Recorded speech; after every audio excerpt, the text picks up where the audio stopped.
Sudah, nggak perlu pakai ini aja. Oke, recording start.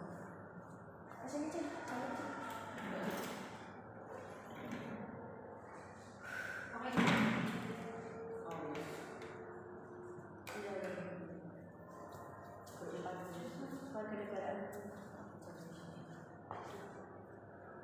Kamu dari situ, Cik?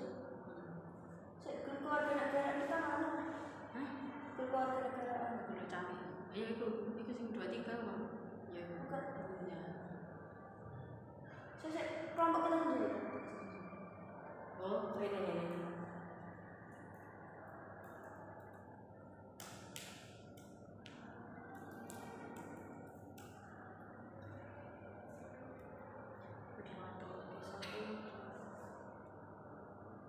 On cam.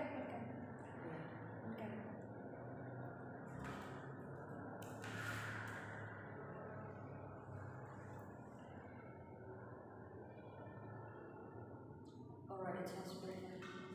Oke, semuanya mulai ya. Kita mulai presentasi dari kita nanti ya. Sebelumnya, Assalamualaikum warahmatullahi wabarakatuh. Selamat sore.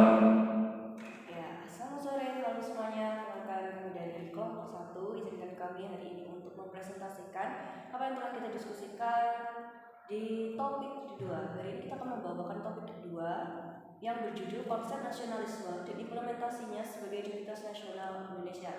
Di sini izinkan saya untuk memperkenalkan diri terlebih dahulu. Kenalkan saya Diva Syahrinata dengan NIM 281 dari kelas I bersama rekan-rekan yang membantu saya pada hari ini. ya saya Nolin Fanika dengan NIM 129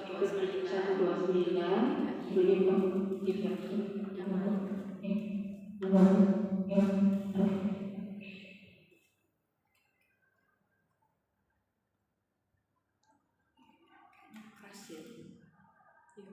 Kamu mungkin bisa presentasi di luar gimana sih? Tapi pakai ini aja. Soalnya suaranya kayak keras. Nanti kalau presentasi kamu pakai ini aja. Baik, saya akan membantu teman saya untuk memperkenalkan diri. Yang pertama yaitu Nolin Fanika dengan NIM 129 dari kelas I juga. Yang kedua ada Prasita Keiza dengan NIM 158 dari kelas I, dan ada rekan saya Zulfa Amalia dengan NIM 199 dari kelas I. Untuk moderator sendiri yaitu saya, dan untuk notulen yaitu Zulfa Amalia. Baik, tanpa membuang waktu, mari kita izinkan kami untuk memulai presentasi. Waktu dan tempat dipersilakan untuk rekan saya.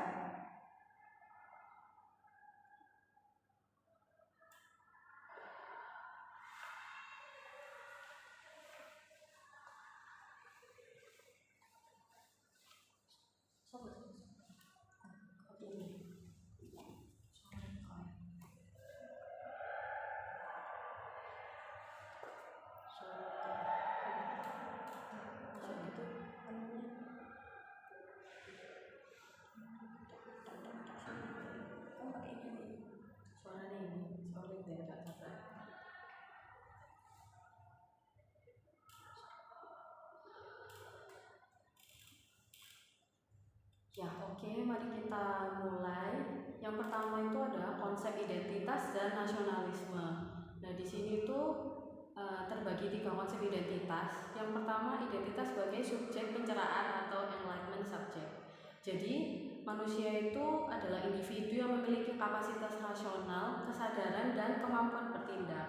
Jadi, pandangannya cenderung individualis terhadap identitas itu sendiri. Terus yang nomor 2 ada identitas sebagai subjek sosiologis, sociological subject. Jadi subjek ini dibentuk oleh kelompok yang signifikan. Jadi mereka akan menambahkan nilai, simbol, dan makna. Nah, identitas personal ini membawa representasi identitas kultural.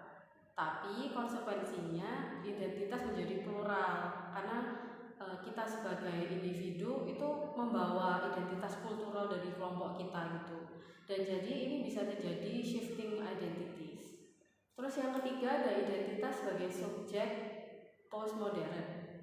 Jadi nggak ada identitas yang fix, esensial atau permanen. Jadi identitas itu mudah banget buat dipertukarkan, atau yang bisa disebut anti-esensialisme.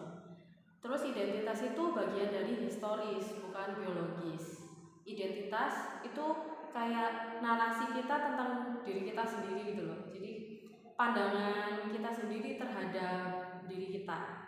Jadi identitas kultural itu kayak cuma fantasi atau imajinasi aja. Lalu ini ada konsep identitas dan nasionalisme. Yang pertama, identitas nasional. Identitas sendiri itu berasal dari kata identity, yang artinya ciri-ciri, tanda-tanda, jati diri yang melekat pada seseorang atau sesuatu yang membedakannya dengan yang lain. Terus ada nasional dari kata national, sifat khas kelompok yang memiliki ciri-ciri kesamaan. Kalau secara fisik mungkin yang yang berupa ada wujudnya, budaya, agama, bahasa. Terus yang non fisik itu kayak keinginan, cita-cita, dan tujuan. Jadi identitas nasional adalah identitas suatu kelompok masyarakat yang memiliki ciri dan melahirkan tindakan secara kolektif yang diberi sebutan nasional. Lalu ini indikator identitas nasional. Itu ada pola perilaku yang nampak dalam kegiatan masyarakat. Contohnya itu kayak adat istiadat, tata kelakuan, terus kebiasaan, kayak gotong royong gitu, atau siskampling gitu. Terus yang kedua, lambang-lambang yang menjadi ciri bangsa dan negara, bendera, bahasa, lagu kebangsaan. Terus ada alat perlengkapan, ini digunakan untuk mencapai tujuan. Jadi ini tuh lebih kayak ke infrastruktur sebuah negara gitu. Terus yang keempat, tujuan yang dicapai suatu negara.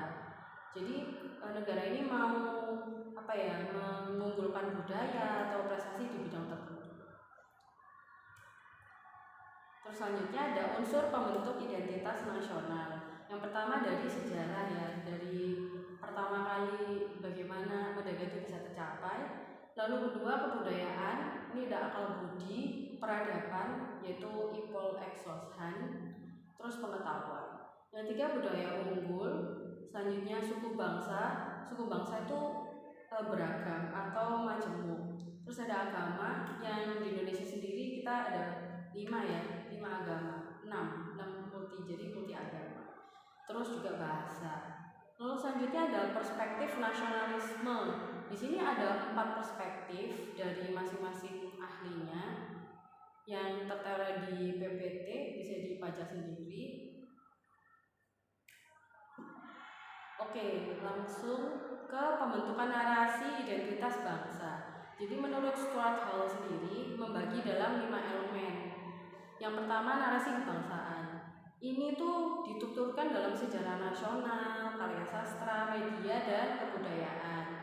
Terus narasi ini tuh membangun cerita, gambaran skenario, sketsa sejarah, simbol yang membangun representasi tentang asal-usul sebuah bangsa. Lalu yang kedua ada identitas nasional dan penekanan pada asal-usul, origins, keberlangsungan, continuity, tradition, dan ketidakterikatan pada waktu, timelessness. Jadi identitas nasional ini dipresentasikan sebagai bentuk primordial, konsep negara sebagai sesuatu yang nggak pernah salah. Terus yang ketiga ada penemuan tradisi, kemunculan tradisi sebagai set of practices. Jadi di Indonesia sendiri dari dulu muncul ritual dan simbol kultural yang dipraktekkan dari zaman kerajaan gitu. Terus ada pembentukan mitologi tentang narasi kultural. Jadi kalau kita dengar ada cerita-cerita mistik gitu di balik pembentukan identitas kebangsaan. Apalagi di Indonesia ya sering beredar cerita-cerita mistik. Terus yang kelima ada identitas nasional sebagai simbol pribumi. Nah ini tuh membawa ide tentang yang murni, yang benar-benar orisinalnya sini. Terus kondisi ini menjadi pembeda bagi kelompok yang lain. Lalu ini ada selanjutnya akan dilanjutkan dengan rekan saya. Oke. Apakah suara dengan jelas? Oke. Selanjutnya ada nasionalisme dalam perspektif ketahanan budaya. Oke.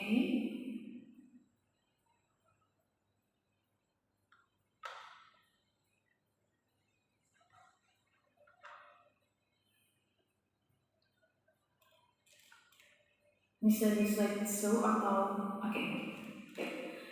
Saya ulang lagi. Nasionalisme dalam perspektif ketahanan budaya. Ketahanan budaya ini merujuk pada kemampuan suatu masyarakat untuk mempertahankan dan melestarikan nilai-nilai atau tradisi dan identitas budaya mereka di tengah arus globalisasi yang semakin kuat. Nah, di sini nih dalam konteks ketahanan budaya punya peran yang penting karena ketahanan budaya itu menjadi salah satu hal menjadi salah satu hal yang bisa kita gunakan untuk beradaptasi tanpa kehilangan jati diri kita sebelumnya, yaitu ini mencakup sebagai pelestarian bahasa, seni, adat istiadat, serta cara hidup kita itu menjadi ciri khas sendiri di suatu bangsa. Lalu ada di mana hubungan antara nasionalisme dan ketahanan budaya. Yang pertama ada identitas kolektif, yang dimana di sini itu nasionalisme membangun identitas kolektif di antara warga negara. Jadi ketika individu merasa terhubung dengan sejarah, tradisi, dan nilai-nilai budaya mereka, rasa kebanggaan terhadap bangsa itu akan tumbuh dengan sendirinya. Lalu hal ini juga bisa mendorong masyarakat untuk bisa melestarikan warisan budaya yang kita miliki. Yang kedua ada pendidikan dan kesadaran budaya. Pendidikan yang menekankan pentingnya sejarah dan budaya lokal itu bisa memperkuat rasa nasional dan juga kita bisa mengenal juga bisa lebih dari dan melestarikan tradisi yang ada. Lalu yang ketiga ada perlawanan terhadap globalisasi. Dalam era globalisasi sekarang pastinya banyak nilai-nilai demokratik budaya itu budaya asing yang masuk ke dalam kehidupan sehari-hari kita. Nah, di sini nasionalisme itu berfungsi sebagai perisai untuk melindungi budaya lokal yang kita miliki, serta melindungi dari pengaruh negatif dari hal-hal luar atau hal-hal yang dikaitkan dengan globalisasi pada saat ini yang dapat mengikis identitas dan jati diri asli bangsa kita. Lalu apa sih strategi yang bisa kita gunakan untuk memperkuat ketahanan budaya kita melalui nasionalisme ini? Yang pertama, ada promosi budaya lokal, yang dimana kita bisa mengadakan festival budaya, pameran seni, dan kegiatan yang menampilkan kekayaan budaya lokal yang dapat meningkatkan kesadaran masyarakat sekitar akan pentingnya melestarikan warisan budaya. Pastinya teman-teman udah pada tahu kan ya, kalau di MBS sendiri ini mengangkat seninya itu sangat tinggi. Jadi mempromosikan budaya lokal itu sangat penting ya teman-teman. Lalu yang kedua ada pengembangan bahasa daerah. Pengembangan bahasa daerah ini bisa kita perkuat dalam pendidikan dan komunikasi sehari-hari. Dan juga kita dapat membantu menjaga keberlangsungan bahasa sebagai bagian dari identitas budaya, termasuk juga bahasa yang ada di daerah kita. Lalu ada kolaborasi antar generasi. Di sini hal ini tuh mendorong dialog antara generasi tua dan generasi muda untuk mengenal nilai-nilai dan tradisi agar dapat menciptakan pemahaman yang lebih dalam tentang pentingnya ketahanan budaya. Jadi nasionalisme dalam perspektif ketahanan budaya ini adalah kemampuan di mana masyarakat itu bisa untuk bertahan dan beradaptasi dengan cara melestarikan budaya, seni, adat istiadat serta cara hidup yang bisa menjadi ciri khas dari suatu bangsa. Oke, bisa di next slide. Oke, selanjutnya akan disampaikan oleh saya.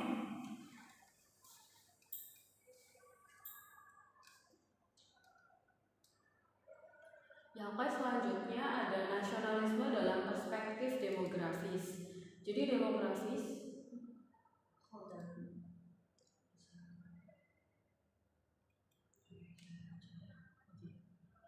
Jadi demografi ini menjadi unsur yang penting banget yang mendasari timbulnya perubahan, baik perubahan politik, ekonomi, sosial, budaya maupun pertahanan keamanan negara.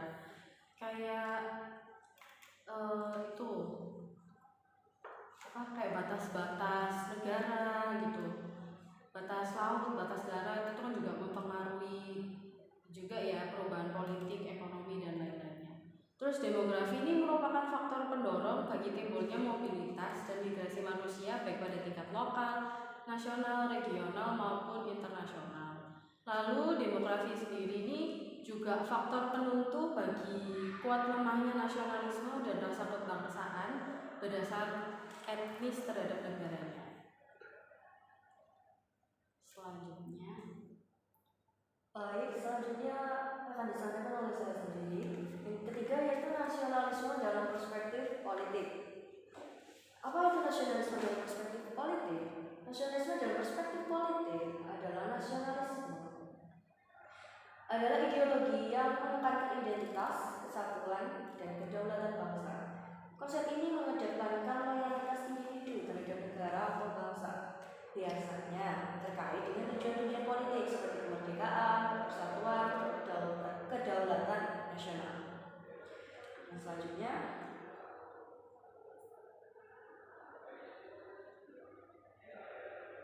siapa nomor 3? Oke, selanjutnya di sini ada yang namanya nasionalisme dalam perspektif kedaerahan. Di sini nasionalisme kedaerahan itu merujuk pada rasa cinta atau kebanggaan terhadap daerah atau wilayah tertentu yang seringkali berakar dari budaya, tradisi, dan sejarah lokal. Nah, yang dimana nasionalisme di sini itu sebagai konsep yang dimana sering dibahas dalam konteks identitas dan kebanggaan suatu bangsa. Di sini juga kita bisa melihat bahwa perspektif dari kedaerahan itu bisa menemukan dimensi yang dimana lebih dalam dan lebih kaya. Dan juga kita bisa mengeksplorasi bagaimana nasionalisme itu dapat terwujud dalam konteks kedaerahan dan mengapa hal itu sangat penting. Nah, di sini ada pentingnya nasionalisme kedaerahan. Yang pertama, ada pelestarian budaya. Pastinya teman-teman sudah tahu pelestarian budaya itu seperti apa. Dan di sini juga pelestarian budaya, nasionalisme kedaerahan untuk mendorong masyarakat untuk melestarikan budaya lokal mereka. Di sini juga sebagai pelestarian budaya dengan mencintai daerah kita, gitu ya, daerah kita, masyarakat di sekitar kita, dan juga lingkungan di sekitar kita juga bakal lebih termotivasi untuk bisa menjaga tradisi yang sudah ada. Lalu selain tradisi juga bahasa, seni, dan juga adat istiadat yang menjadi ciri khas dari daerah kita sendiri. Lalu yang kedua ada penguatan identitas. Dalam penguatan identitas ini di dalam dunia yang semakin globalisasi nih ya teman-teman, identitas lokal itu seringkali bakal terancam. Kenapa? Karena di era globalisasi ini nasionalisme itu, terutama di nasionalisme kedaerahan, itu tuh dapat membantu individu merasa terhubung satu sama lain terutama dengan akar budaya dari daerah lokal kita. Dan juga kita bisa memberikan rasa identitas yang kuat di tengah arus perubahan globalisasi ini. Lalu bisa di next slide. Oke, yang ketiga ada pembangunan ekonomi lokal. Rasa cinta terhadap daerah dapat mendorong masyarakat untuk berkontribusi dalam pembangunan ekonomi lokal. Di sini juga dengan mendukung seperti produk-produk lokal dan juga pariwisata daerah. Pastinya teman-teman udah tahu nih ya, ekonomi lokal atau produk-produk lokal dan pariwisata yang diadakan oleh alun-alun di Kota Surabaya seperti kayak tur dan sebagainya macamnya, itu juga menjadi pembangunan ekonomi lokal dari daerah Surabaya sendiri terutama. Lalu dengan cara seperti itu masyarakat bisa meningkatkan kesejahteraan sekaligus memperkuat rasa kebersamaan antara satu sama lain. Lalu ada yang keempat, keterlibatan sosial. Nasionalisme kedaerahan juga mendorong keterlibatan dalam kegiatan sosial dan politik di tingkat lokal.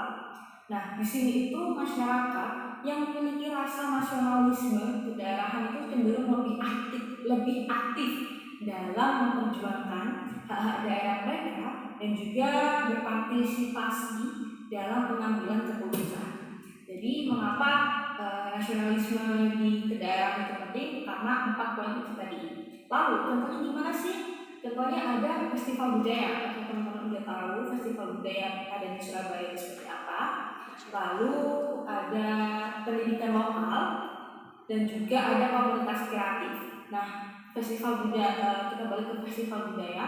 Festival itu tidak hanya untuk menarik wisatawan, tetapi kita juga untuk memberikan edukasi terhadap masyarakat sekitar terkait dengan rasa kebanggaan dari masyarakat daerah lokal. Lalu yang kedua ada pendidikan lokal. Beberapa sekolah itu udah mulai mengintegrasikan kurikulum yang dimana mereka menekankan pada sejarah dan budaya lokal. Ini juga membantu generasi muda untuk bisa lebih aktif dan juga bisa untuk lebih berwawasan tinggi dalam pendidikan, terutama terkait dengan kedaerahan. Lalu yang terakhir ada komunitas kreatif, yang dimana munculnya komunitas-komunitas kreatif ini di berbagai daerah untuk menunjukkan gimana sih anak muda itu dapat berkolaborasi untuk menciptakan kerjasama yang bagus, karya-karya seni atau produk yang mencerminkan budaya lokal mereka. Tapi teman-teman sekalian, meskipun nasionalisme kedaerahan itu memiliki banyak manfaatnya, tapi ada juga beberapa tantangan yang perlu diatasi. Yaitu yang pertama ada stereotip dan diskriminasi.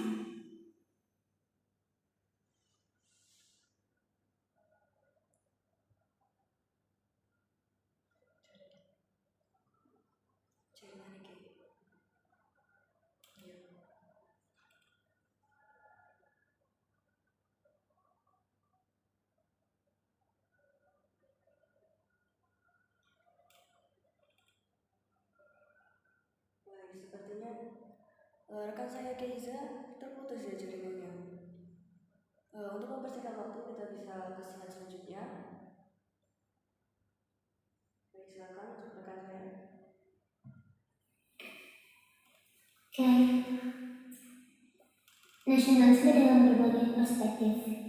Nasionalisme bisa dipahami dari berbagai perspektif sebagai bentuk ideologi dan perasaan cinta terhadap negara yang melibatkan identifikasi dan keterikatan emosional terhadap bangsa atau negara tertentu.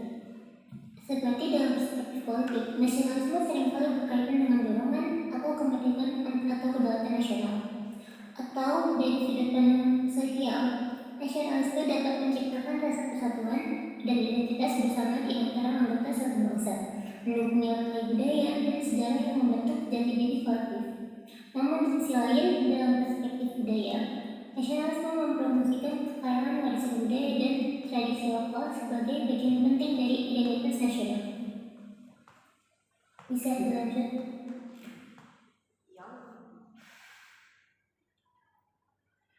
Baik, itulah akhir presentasi dari kelompok kami. Selanjutnya kita membuka untuk sesi tanya jawab.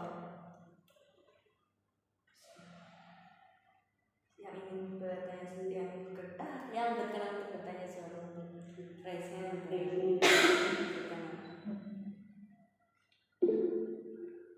Baik, Fanza, silakan. Baik, nama Hanza, NIM 139. Pertanyaan saya adalah, makanan tradisional adalah salah satu bentuk identitas nasional. Jadi pertanyaannya adalah, apakah makanan tradisional yang disajikan secara modern dengan menjadi identitas nasional yang baru? Baik, mohon maaf sepertinya ini volumenya sedang crack ya. Boleh diulangi lagi? Ya baik, jadi makanan tradisional adalah salah satu bentuk identitas nasional. Pertanyaannya adalah, apakah makanan tradisional yang disajikan secara modern dengan mengikuti budaya luar menjadi identitas nasional yang baru? Oke, izinkan saya mengulang lagi ya. Apakah Iya.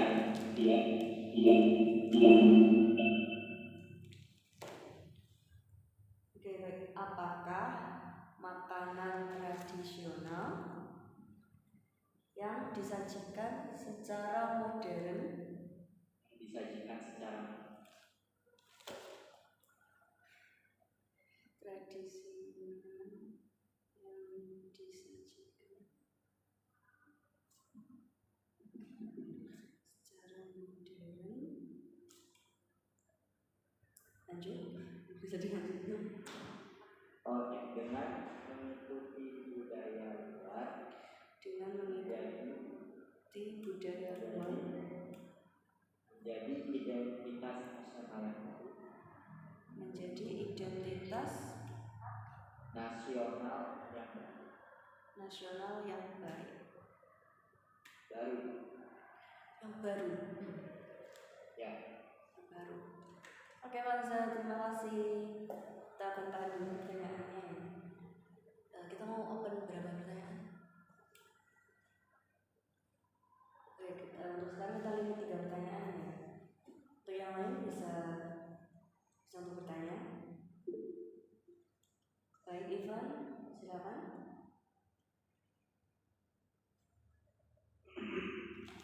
Oke, perkenalkan saya Ivan. Ini yang dulu tanya cara apa yang dapat digunakan untuk tetap menguatkan nasionalisme kedaerahan, namun mencegah sisi buruknya seperti diskriminasi atau bahkan konflik antar daerah. Terima kasih.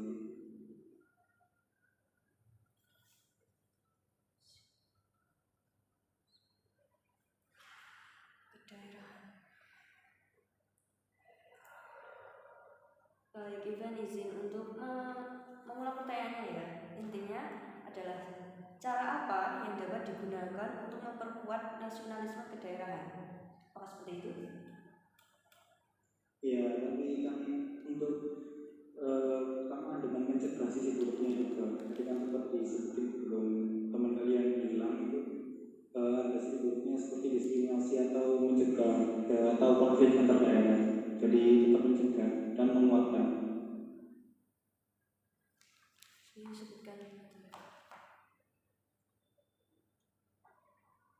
Apa kamu minta lebih diperjelas gitu ya tentang diskriminasi dan sebagainya tadi ya? Ya mohon maaf ini soalnya volumenya iya berantakan ini. Nggak perlu diulang pertanyaannya. Boleh diulang sekali lagi. Cara apa yang dapat digunakan untuk tetap menguatkan nasionalisme kedaerahan, namun tetap mencegah sisi buruknya seperti diskriminasi atau bahkan konflik antar daerah, seperti itu.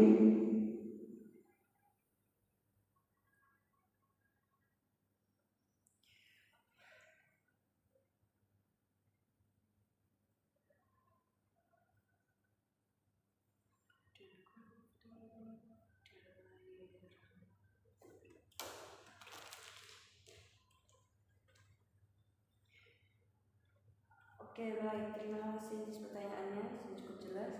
Oke, ada yang bertanya selanjutnya? Udah baik.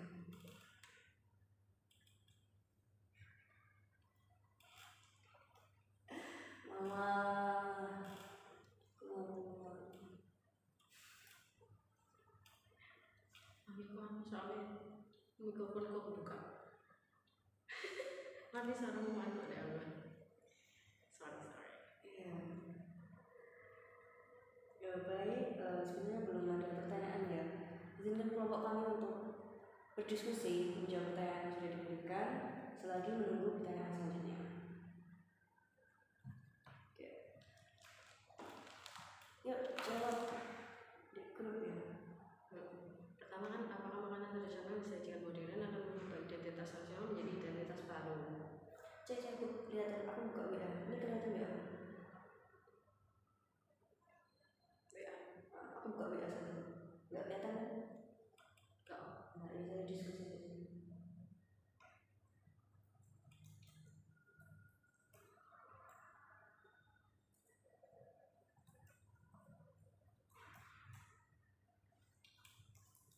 Aku cuma tuh ya. Iya. Aku rencana ngirim PPT dulu.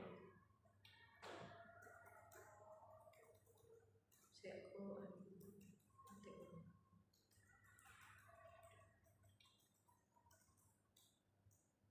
nanti kedua lagi ya.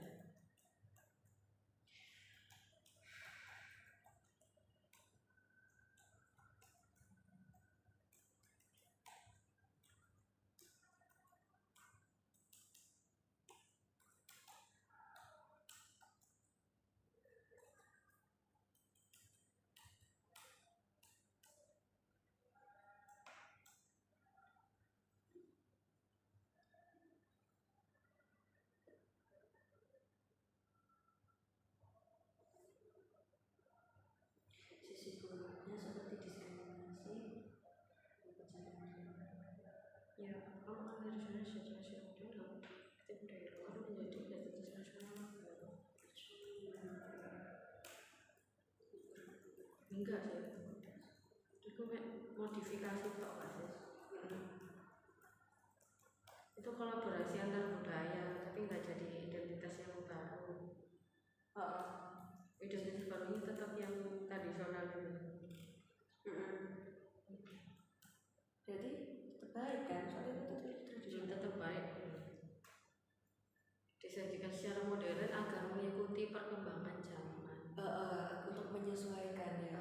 Terus supaya bisa tetap kan. Tadi apa sih nggak bisa diganggu-gugat itu tadi? Siapa? Sih nggak bisa diganggu-gugat sama sekali itu tadi. Sini loh cek. Nggak bisa ganggu-gugat nih. Sing apa nih nggak bisa digugat? Sing bagian lima. Sing pokoknya ini bukan sesuatu yang bisa digugat. Bersifat mutlak.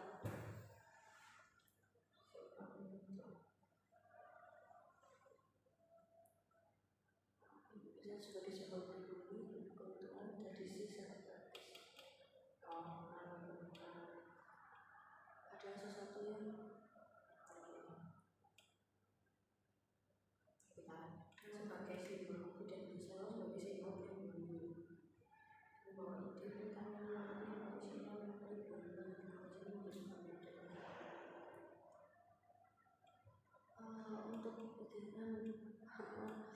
udah kau baca tadi tuh di kamu baca ya? aku ini identitas nasional sebagai simbol pribumi.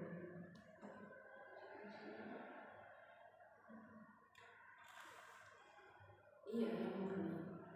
Identitas nasional itu yang murni. Kalau yang di kolek-kolek itu cuma untuk mengikuti perkembangan zaman supaya tidak dilupakan dari sisi bangsanya, supaya tetap dilestarikan. Oke, itu makanan itu apakah makanan tradisional itu mengikuti? Apakah itu hal yang baik ya? Mungkin tidak seperti identitas pribumi. Iya, pokoknya identitas itu tidak bisa diganggu-gugat. Sesuatu yang mutlak mau loh sih. Tapi identitas tadi ada yang berubah-ubah loh. Kan?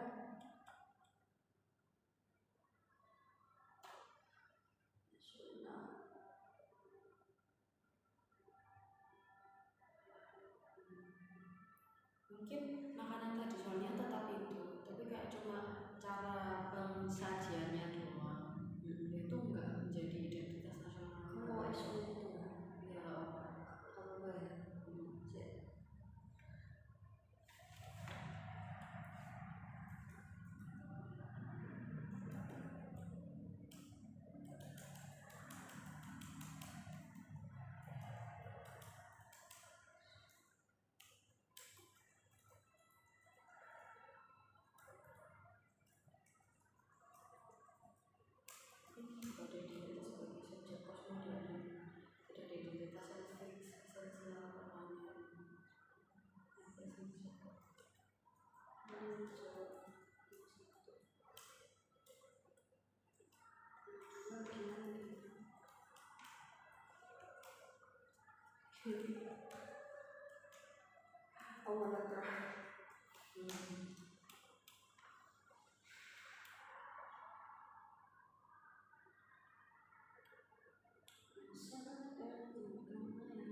berita acara ini, format berita acara ini.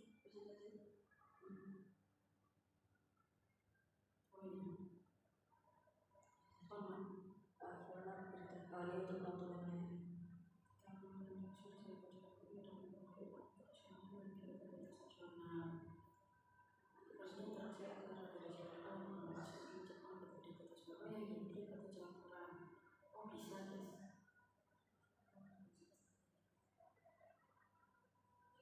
Tapi ini juga lebih baik kita bisa menyebarkan makanan tradisional ini ke kancah internasional. Bisa dieksperimen. Kamu oke kan? Baik, saya kembali. Jadi di sini untuk pertanyaan Fanza, kalau kami akan menjawab yang akan disampaikan oleh Walid. Izinkan saya untuk mengulang pertanyaannya ya. Pertanyaan dari Fanza yaitu apakah makanan tradisional yang disajikan secara modern dengan mengikuti budaya luar menjadi identitas nasional yang baik? Baik, Rana menjelaskan. Ya, jadi untuk makanan tradisional sendiri kan karena mengikuti perkembangan zaman yang sekarang, makanya sering disajikan secara modern mengikuti cara luar negeri ya. Dan ini tuh sebenarnya iya membentuk identitas nasional yang hibrid, bukan baru. Jadi identitas nasional yang asli enggak hilang. Jadi dia masih di situ, tapi cuma dimodif aja gitu. Dan ini juga memberikan kita manfaat ya, karena dengan disajikan dengan cara luar negeri, makanan tradisional kita tuh bisa menyebar luas ke kancah internasional dan lebih dikenal banyak orang. Itu juga bisa mencerminkan kalau kita itu bersifat terbuka, tapi kita tetap nggak kehilangan identitas nasional kita gitu. Apakah sudah terjawab? Ya sudah, terima kasih. Oke, terima kasih. Baik, untuk pertanyaan selanjutnya dari Irfan, kami masih berdiskusi. Mohon untuk menunggu sedikit sebentar lagi. Terima kasih.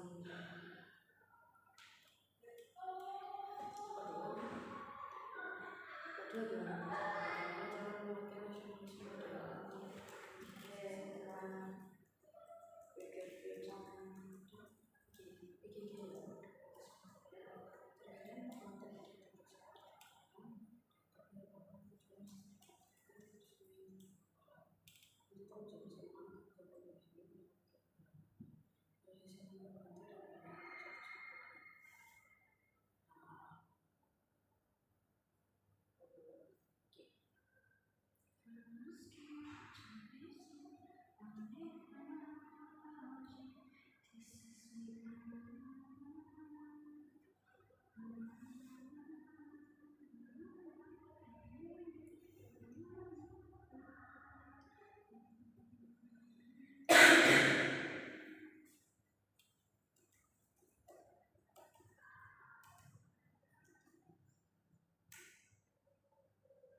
Baik untuk pertanyaannya Ivan akan dijawab oleh rekan saya, Prasita. Oke, teman-teman mohon maaf banget tadi sempat kelempar. Aku sedikit ingin menjelaskan tadi yang beberapa ketinggalan karena itu ada sangkut pautnya dengan pertanyaan itu tadi. Ada beberapa tantangan yang perlu diatasi. Yang pertama yaitu stereotip dan diskriminasi. Terkadang penguatan identitas itu dapat menyebabkan munculnya stereotip atau diskriminasi terhadap kelompok lain. Nah, di sini itu penting banget untuk bisa menjaga keseimbangan antara kita mencintai daerah kita sendiri dan bisa menghormati keberagaman antar daerah. Lalu yang kedua ada konflik antar daerah juga. Persaingan antar daerah bisa muncul kapan saja jika rasa nasionalisme ini terlalu mengedepankan seperti keegoisan atau keeksklusivitasan. Lalu dialog antar budaya juga sangat penting karena untuk sebagai salah satu pencegahan konflik semacam ini. Nah, terkait dengan pertanyaan tadi, bagaimana cara menguatkan nasionalisme kedaerahan tapi tetap mencegah sisi buruknya seperti diskriminasi atau perpecahan daerah? Oke, di sini kita bisa melihat dari stereotip atau tantangan dari nasionalisme dalam perspektif kedaerahan itu tadi, gimana caranya kita harus bisa untuk menghargai atau menghormati antara satu sama lain, antar budaya satu sama lain. Kita juga harus bisa untuk mengedepankan kepentingan bersama seperti cintai daerah budaya kita sendiri dan juga untuk bisa menghormati keberagaman dalam kedaerahan. Karena kita di Indonesia ada banyak sekali keberagaman dan juga keberagaman dan kebudayaan daerah. Kita juga harus bisa untuk saling menghormati agar tidak menimbulkan sisi buruk seperti diskriminasi atau perpecahan daerah. Dan juga untuk masalah diskriminasi di sini kita harus bisa untuk saling menghormati dan menghargai antara satu sama lain, entah itu menghargai keputusan, entah itu menghargai kedaerahan mereka, budaya mereka, adat istiadat mereka. Kita sebagai seorang individu, sebagai seorang manusia harus bisa untuk menghormati, menghargai, dan juga mengedepankan sopan santun antar golongan. Karena ketika kita mengedepankan kehormatan, kita mengedepankan menghargai atau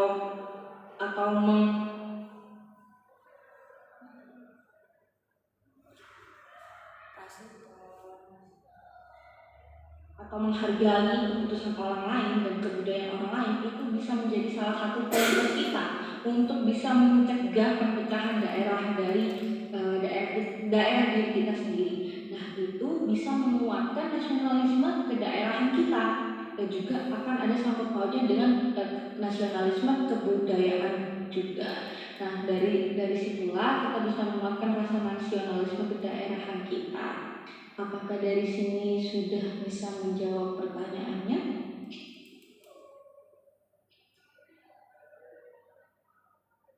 Oke. Baik, terima kasih Ustazah dan Iqbal telah memberikan pertanyaan pada kelompok kami. Karena ini masih ada sisa waktu ya. Apakah ada yang ingin bertanya? Saya masih membuka sesi tanya jawab. Tapi jika dirasa cukup, mungkin kelompok selanjutnya bisa melakukan presentasi untuk mempersingkat waktu kita, karena kita harus mengejar materi.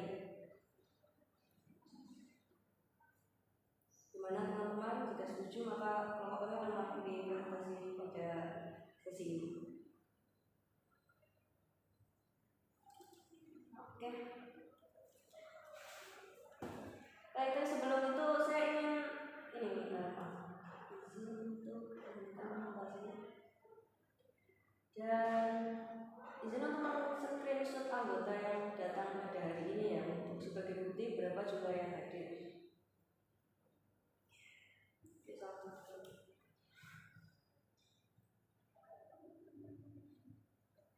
Baik, di dalam grup formal ya. Dalam grup formal kita itu ada 40 anggota dikurangi 1 dosen 39. Dan yang berpartisipasi tadi ada 26 yang terhitung, berarti ada 13 yang tidak berpartisipasi. Mungkin ada teman-teman yang lain tahu kenapa temannya ini tidak berpartisipasi? Kan tidak ada keterangan. Untuk deadline-nya sendiri, kalau orang menunggu keterangannya sampai pukul 10 malam. 10 malam karena deadline-nya kan hari ini. Dan setelah pukul 10 malam nanti untuk yang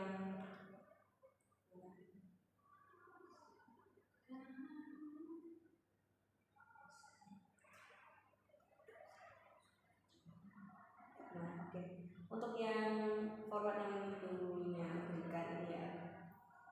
Di sini ada jumlah mahasiswa hadir sekian dan mahasiswa tidak hadir atau terlambat sekian. Ini tulisannya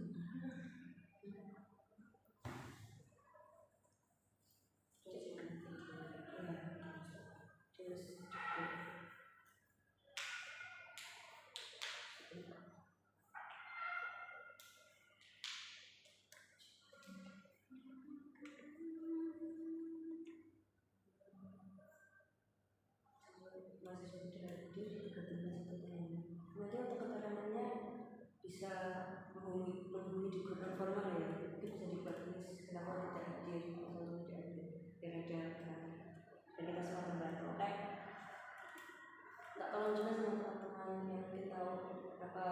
tidak hadir.